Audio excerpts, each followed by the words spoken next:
मध्य प्रदेश का जहां मुद्दा है हंगामा है क्यों बरपा।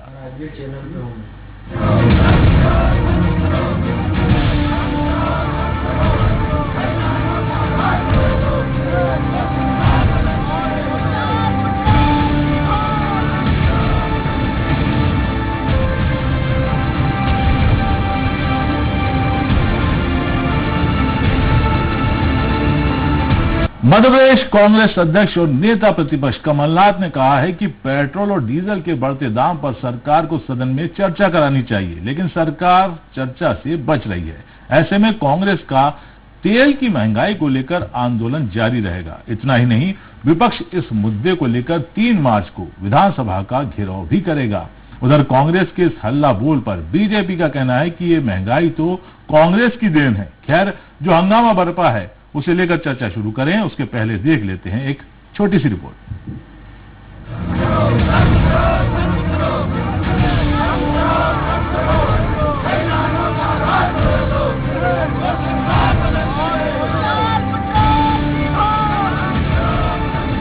पेट्रोल डीजल की लगातार बढ़ती कीमतों को लेकर मध्य प्रदेश कांग्रेस और आक्रामक हो चली।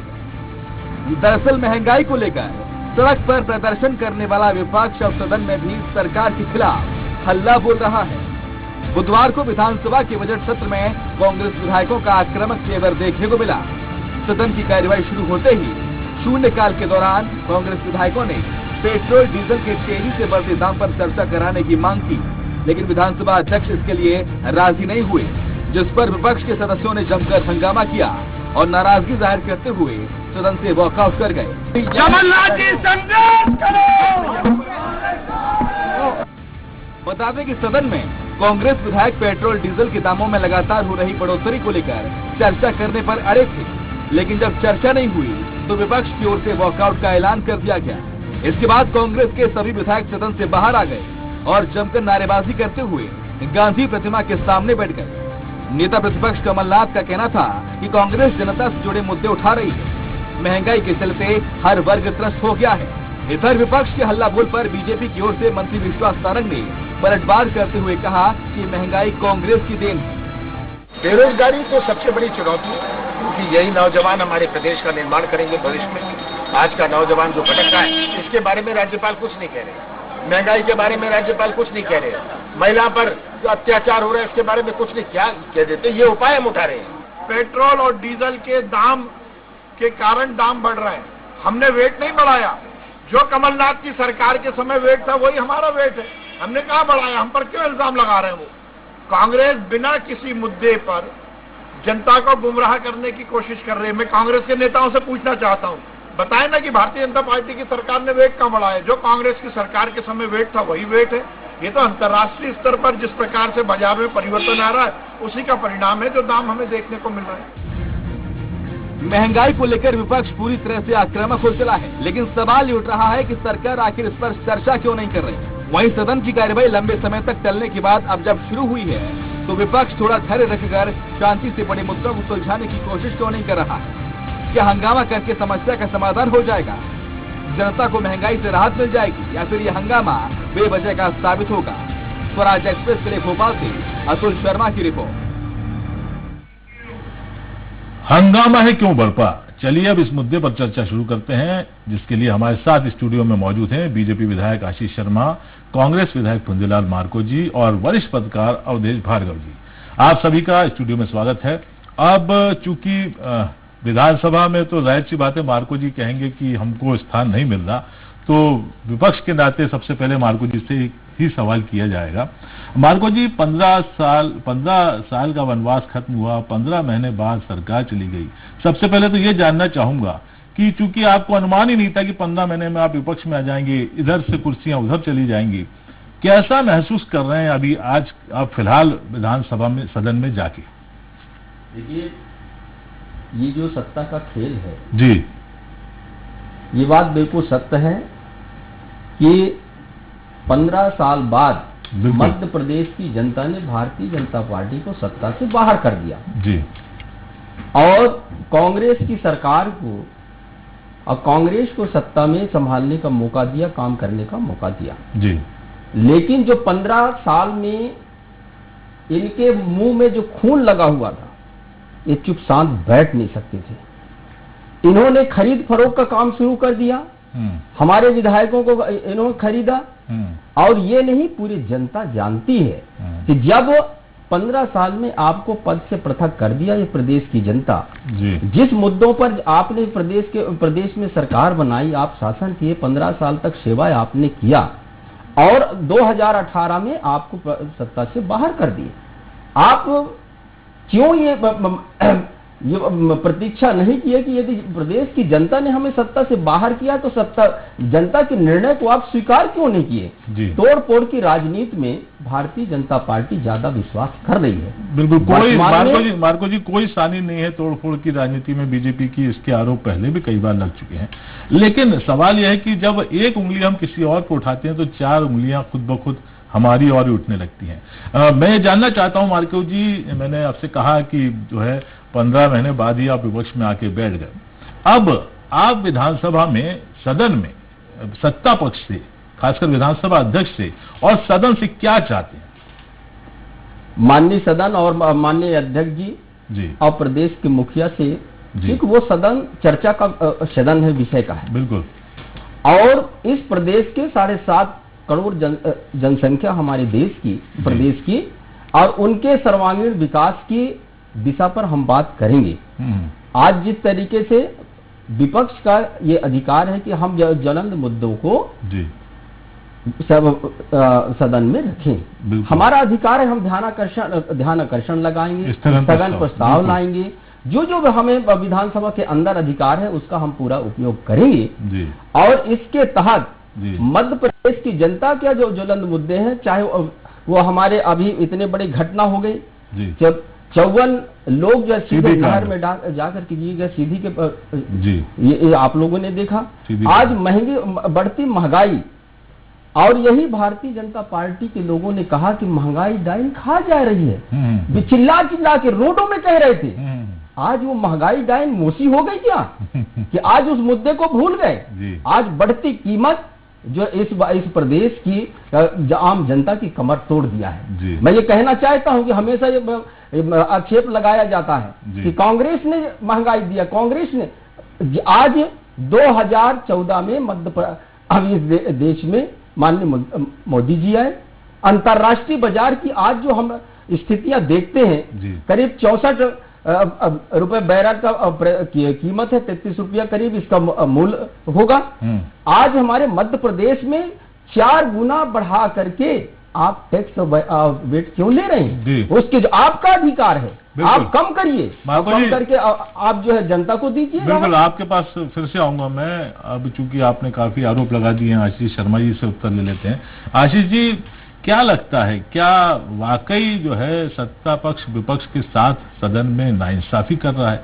और जैसा कि मार्को जी कह रहे हैं कि ज्वलंत मुद्दे हैं, लोक हित के मुद्दे हैं, चाहे महंगाई का मुद्दा हो, चाहे सतना का बस हादसा हो, क्यों नहीं मौका दिया जा रहा सदन में स्थगन प्रस्ताव के जरिए चर्चा कराने को? देखिए, कांग्रेस कई बार ये आरोप लगा चुकी थी बीच में कि कोरोना के कारण सत्र निरस्त कर दिया गया। जी हाँ, 2 दिन का सत्र रखा गया। इस बार सरकार ने तय किया कि सत्र, बजट सत्र चूंकि लंबा रहता ही है और इसलिए बजट सत्र की बैठकें ठीक से हो। आज माननीय स्पीकर साहब ने भी यही कहा कि उनका चूंकि पहला दिन सदन में है, इसलिए उन्होंने तो हम विधायकों के सामने यहाँ तक कहा कि मैं चाहता हूं कि प्रश्नकाल में 25 तक प्रश्न हो जाए, क्योंकि विधायक बड़ी मेहनत करके अपने यहाँ के विषय को सदन में लेकर आते हैं। लेकिन जब पहला दूसरा प्रश्न पूछा गया, उस समय से ही कांग्रेस के सदस्य बड़ी संख्या में अपने अपने स्थान पर खड़े होकर टिप्पणी करने लगे। इसके कारण प्रश्नकाल का लगभग 10 से 20 मिनट का समय बाधित हुआ। उसमें 4-5 प्रश्न और किए जा सकते थे। अगर कांग्रेस के सदस्य ऐसा करेंगे तो आप बताइए सदन आगे तक कैसे चलेगा? जहां तक बात है कि आज चूंकि महामहिम राज्यपाल के अभिभाषण पर चर्चा हो रही थी और महामहिम का जो अभिभाषण है उसमें प्रदेश के विकास के समस्त मुद्दे आए हैं, रोजगार से लेकर, सिंचाई से लेकर, किसान से लेकर, पर्यटन से लेकर, ऐसा कोई मुद्दा नहीं है जो राज्यपाल महोदया के अभिभाषण में छूटा है। पेट्रोल डीजल का छूट गया, इसलिए उस पर चर्चा हो रही है।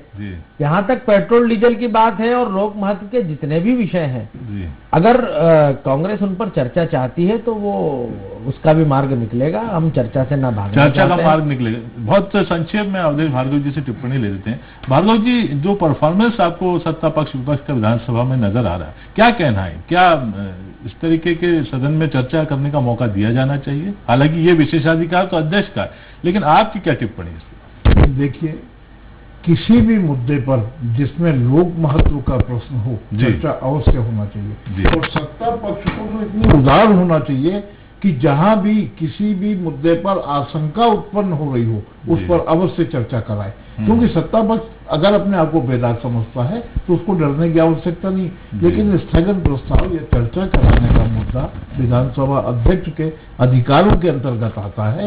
इसलिए विधानसभा अध्यक्ष महोदय अगर उसको समझना चाह रहे हैं, आप शून्यकाल में मामला उठा रहे हैं कि चर्चा कराइए। उस शून्यकाल में दो विधायक जिनको प्रश्न जिनके नंबर में नहीं आ पाते हैं, वो अपने मामले उठाते हैं, उसको भी आपने बर्बाद किया। विपक्ष की भी ये नैतिक जिम्मेदारी है कि समय देख करके समय अनुसार चर्चा के लिए आप एक दिन पहले दीजिए ना स्थगन प्रस्ताव, उस पर अध्यक्ष निर्णय लेंगे। आप जाइए उनसे कक्ष में चर्चा कीजिए, आपके नेता प्रतिपक्ष जाए। लोक महत्व की बात है। और जहां तक पेट्रोल डीजल महंगाई की बात है, तो यही सत्ता पक्ष पहले भी था जो सत्ता में रहते हुए इसके लिए आंदोलन कर चुका है। आज मूल कीमत देखी जाए तो पेट्रोल की मूल कीमत 30 रुपए 26 पैसे है, केंद्र का टैक्स 29 रुपए है और 36 रुपए समथिंग राज्य सरकार का टैक्स है और 6.5 डीलर का जो पेट्रोल पंप वाले हैं उनका कमीशन है। तो आप अपना टैक्स कम कर सकते हैं जब आप सत्ता में नहीं थे। जो आज सत्ता पक्ष है, मुझे याद आता है वो 99 वाला 98 वाला वो सेशन कि आप उस समय ये कहते थे कि सरकार को टैक्स कम करना चाहिए। तो जो बात आप उठा चुके हैं उस पर चर्चा कराने से कतराना क्यों? उस पर चर्चा कराना चाहिए। बहुत अति महत्व का मुद्दा है। और सबसे बड़ी चीज बात विपक्ष भी नहीं सोच रहा है, रसोई गैस का मामला सबसे गंभीर है। 775 रुपए रसोई गैस हो गई है, सब्सिडी बिना बताए बंद कर दी गई है। ये अति महत्वपूर्ण लोक महत्व का प्रश्न मार्को जी चाहिए कि इस पर भी वो चर्चा कराए। ये भी ईंधन से संबंधित है, वरना गरीब घरों में। आपके सुझाव पर मार्को जी जरूर ध्यान देंगे। मार्को जी, क्या लगता है, वो ही मैं पूछना चाहूंगा कि चूंकि आप लोग को ये भरोसा ही नहीं था कि 15 महीने में सरकार चली जाएगी, क्या विपक्ष अभी सशक्त विपक्ष की भूमिका नहीं निभा पा रहा है? अभी पिछले दिन ही देखने में आया कि विधायकों ने साइकिल यात्रा की, चुनिंदा विधायक उसमें पहुंचे और कुछ तो पूरी साइकिल भी नहीं चला पाए। भोपाल की पहाड़ियों पर उनकी दम फूल गया। क्या लगता है, ऐसा ही दम क्या कांग्रेस का यानी कि विपक्ष का प्रदेश में फूल रहा है? साथ ही मैं ये भी पूछना चाहूंगा कि अगर दोनों संगठनों पर नजर डाली जाए तो कमलनाथ जी के पास दोनों पद हैं, और अगर बीजेपी में नजर डाली जाए तो सत्ता भी है और प्रदेश अध्यक्ष भी दूसरा है, और वो प्रदेश अध्यक्ष इस समय स्थानीय निकाय चुनाव में प्रदेश को मजबूत करने में लगा हुआ है। तो कहीं रणनीतिक रूप से मार्को जी, क्या कांग्रेस इस समय मात खा रही है या पीछे पिछड़ती जा रही है? नहीं, ऐसा कुछ नहीं है जी।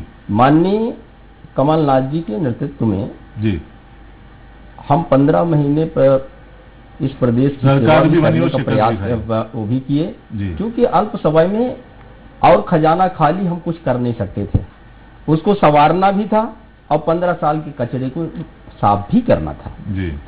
आज कांग्रेस की जिस दमदारी से पूरे प्रदेश में माननीय कमलनाथ जी के नेतृत्व में काम कर रही है संगठन, में कहीं भी अब अपन को ये नहीं लगता है कि भारतीय जनता पार्टी से हम कहीं पीछे हैं। अभी आपने देखा कि हम नगरीय निकाय के चुनाव में इंदौर के हमने प्रत्याशी घोषित कर दिया है। जी, बाजी नहीं मारी, लेकिन जी बाजी वो बाजी वाली है, लेकिन हमने अपने काम कहीं भी पीछे नहीं है। और मैं ये दावे के साथ कह सकता हूं कि माननीय कमलनाथ जी के नेतृत्व में और कांग्रेस की संगठन जिस तरीके से उनके प्रदेश अध्यक्ष रहने के साथ जो मजबूती के साथ आज हम खड़े हैं, आने वाले समय में ये दिखेगा, नगरीय निकायों के चुनाव में दिखेगा, ज्वलंत मुद्दा है।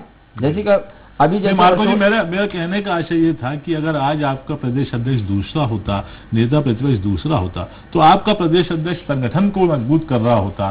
स्थानीय निकाय चुनाव को लेकर जैसे वीडी शर्मा बीजेपी के प्रदेश अध्यक्ष दौरे कर रहे हैं, मजबूत कर रहे हैं, तो वो कर रहा होता। तो जो दोहरा भार कमलनाथ जी के कंधों पे है, उससे उनको थोड़ी राहत भी मिलती और संगठन भी ज्यादा मजबूत होता। देखिए, भार तो वही संभाल पाएगा जिसके कंधे मजबूत होंगे।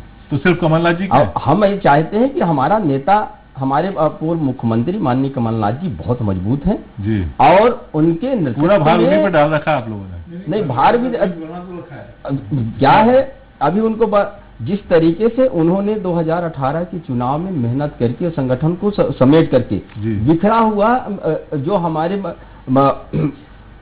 संगठन था जी, आपके नेतृत्व में धीरे धीरे उसको बनाने का प्रयास किए। परिणाम यह रहा कि हम सत्ता तक पहुंच गए जी, उससे बाहर हुए एक अलग मुद्दा है, लेकिन आने वाले समय में हमारा पूरा विश्वास है जी, कि जिस तरीके से प्रदेश की सरकार जी, बेरोजगारी जी, किसानों के साथ जिस तरीके से धरना प्रदर्शन वहां हो रहा है दिल्ली में, काला किसानों कानून की बनाए बात तो रहे। बहुत दूर जा रहे मार्को जी। और जी जी जी, और और आशीष जी से पूछ लेते हैं, आपकी परेशानी हम समझ गए हैं। आशीष जी देखिए, बहुत स्वाभाविक सी बात है, विपक्ष की सीधी सीधी शिकायत है कि स्थगन प्रस्ताव के जरिए लोकहित के महत्व पर विधानसभा में चर्चा नहीं कराई जा रही, इस बारे में आप क्या कहेंगे? अभी तो सदन का सत्र शुरू हुआ है जी, लंबा सत्र है ये, बिल्कुल, और क्योंकि किस विषय पर चर्चा होनी है जी, ये माननीय स्पीकर महोदय तय करते हैं। जी, लेकिन मुझे विश्वास है उन्होंने आज जिस तरह के संकेत दिए हैं कि मैं विपक्ष जो राजनीतिक दल हैं जो विपक्ष में इस समय विधानसभा में बैठे हैं उनके हितों का भी पूर्ण संरक्षण करूंगा, बशर्ते आप मुझे विधानसभा की कार्यवाही संचालन में सहयोग प्रदान करें। जी, और मैं मानता हूं गिरीश गौतम जी बहुत अच्छे विधानसभा अध्यक्ष साबित होंगे, बहुत धीर है, गंभीर है और सामंजस्य के साथ वो सदन चलाना चाहते हैं। आज भी उन्होंने जो शुरू दिन में उस सीट को संभाला, जिस तरह से निर्देश दिए, जिस तरह से कार्यवाही का संचालन किया, उनके कहने के बाद कई सदस्य हंगामा जो कर रहे थे वो बैठ भी गए।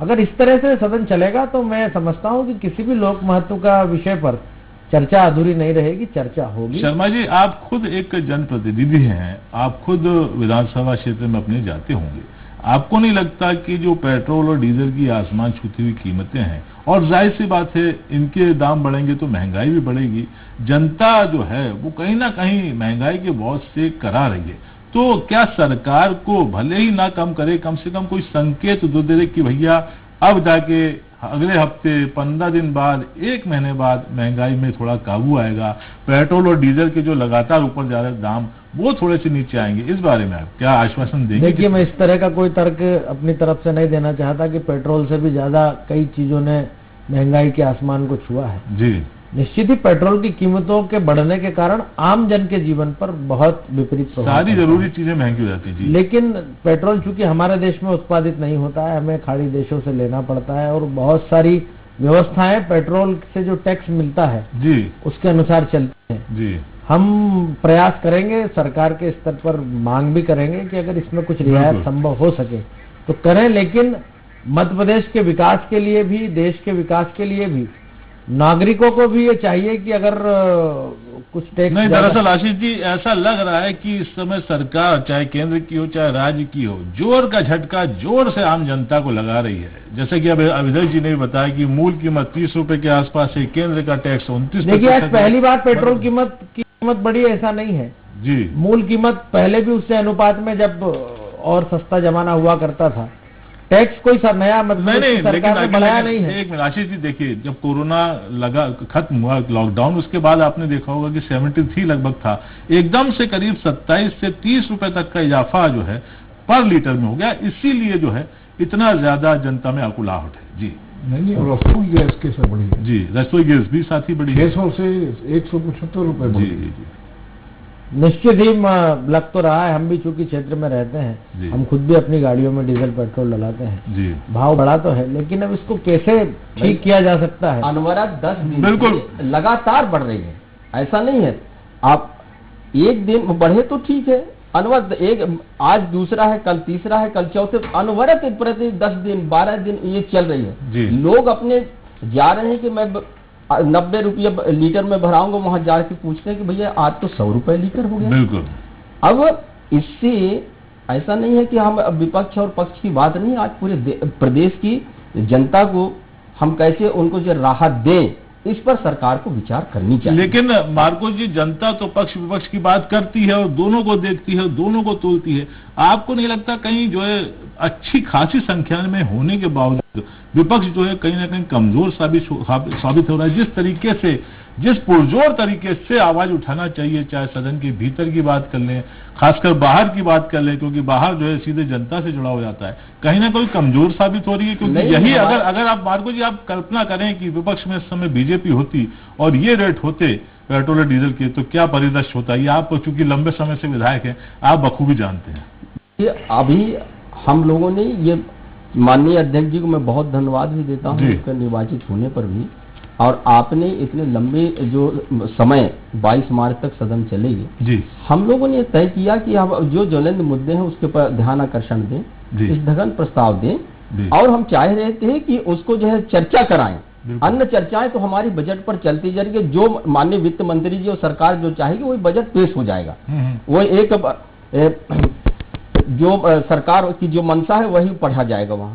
लेकिन हम चाह रहे थे कि ऐसे मुद्दे जिससे जनता डायरेक्ट आज परेशान है, और हम जान रहे हैं उसके हल भी जान रहे हैं कि यदि मध्य प्रदेश की सरकार अपनी वेट कम कर दे तत्काल अभी डीजल और पेट्रोल पर हमको राहत मिल जाएगा। हम ये चाह रहे हैं।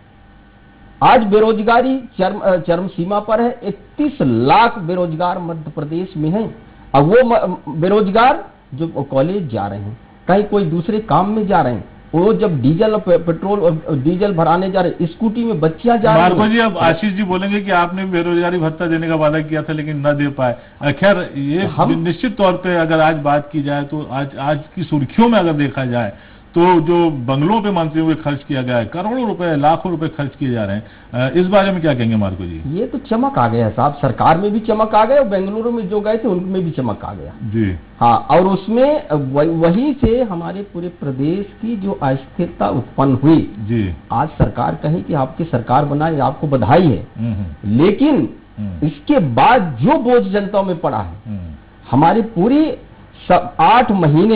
8-9 महीने जो हमारा मध्य प्रदेश का स्वास्थ्य मंत्री था बेंगलुरु में जाके बंद था एक कमरे में।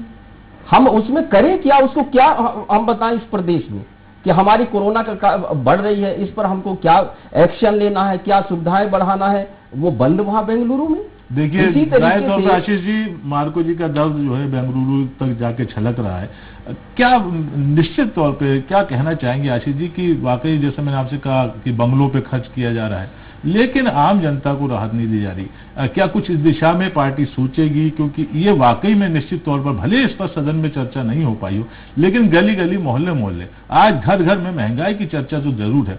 तो क्या कुछ कहना चाहेंगे आशीष जी, क्या कमजोर विपक्ष का खामियाजा सरकार प्रदेश की जनता भुगत रही है? देखिए, बंगलों पर इस सरकार ने तो ज्यादा कोई खर्चा किया नहीं। कांग्रेस की सरकार के समय बंगलों में 3-3, 4-4 महीने तक काम हुआ था, रिनोवेशन हुआ था, और आम जनता पर हमारी सरकार ने कोई नया बोझ नहीं डाला है। क्योंकि अभी बजट भी आएगा 2 तारीख के आसपास, उसमें भी आपको जो रियायतें सरकार दे सकती है उसकी घोषणा सरकार करेगी। लेकिन हमने तो आम आदमी की मदद करने का काम इस कोरोना के संकट के दौरान भी किया है। विद्यार्थियों के खातों में छात्रवृत्ति डाली है, मध्याह्न भोजन योजना के रूप में अरहर की दाल, मीठा तेल हमने उनके घरों तक पहुंचाया है, 3-4 महीने का राशन निःशुल्क उन लोगों तक पहुंचाया है, तेंदुपत्ता के श्रमिकों से लेकर स्वयं सहायता समूह की महिलाओं के खातों तक हमने पहुंचाई है।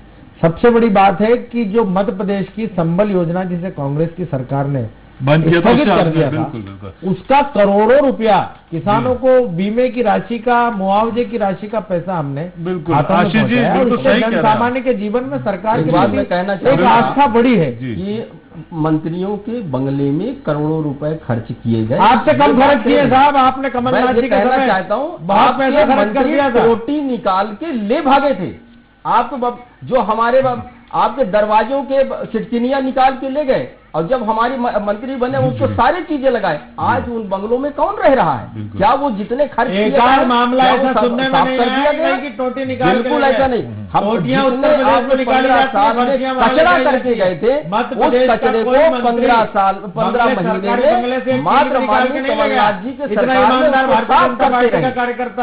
अब मैं ये कहना चाहूँ, आज वही बनाया हुआ उस बंगले में आपके मंत्री रह रहे हैं। आशीष जी ये बात तो सही है कि ये मंत्रियों के बंगले बदलते रहते हैं, मंत्री भी बदलते रहते हैं। यह मध्य प्रदेश की संपत्ति है। हमारा ये भवन आज अच्छे हो रहे हैं, वही रहेगा आने वाले समय में और दूसरे मंत्री का काम वही है। मंत्री बदल जाएंगे लेकिन उस बंगले में किया गया काम विषय होना भी रहेगा।